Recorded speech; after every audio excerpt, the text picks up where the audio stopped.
আমি মোহাম্মদ সেলিম রেজা, পিতা মোহাম্মদ খলিল, গ্রাম মানিকনগর। আমি অত্র চান্দর সমাজ কল্যাণ ফাউন্ডেশনের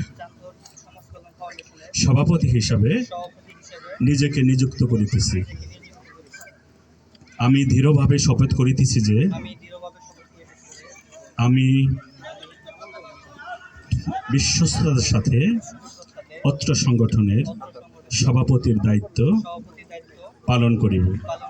আমি আরও শপথ করিতেছি যে আমি নিজেকে সংগঠনের সংবিধান এবং বিধিমালার প্রতি নিষ্ঠাবান ও দায়িত্বশীল থাকিব।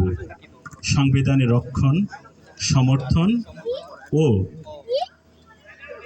নিরাপত্তা বিধান করিব এবং ভয়ভীতি বা অনুগ্রহ, অনুরাগ বা বিরাগের বশবর্তী না হয়ে সকলের প্রতি আইন অনুযায়ী বিহিত আচরণ করিব। সংগঠনের স্বার্থকে সর্বোচ্চ গুরুত্ব দেব এবং সকল সদস্যের সঙ্গে মিলেমিশে কাজ করিব। আমি সংগঠনের লক্ষ্য অর্জনের জন্য নিজের সর্বোত্তম প্রচেষ্টা চালাব।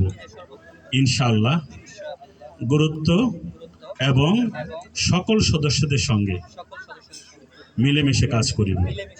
আমি সংগঠনের লক্ষ্য অর্জনের জন্য নিজের সর্বোত্তম প্রচেষ্টা চালাব ইনশাআল্লাহ। ধন্যবাদ সবাইকে।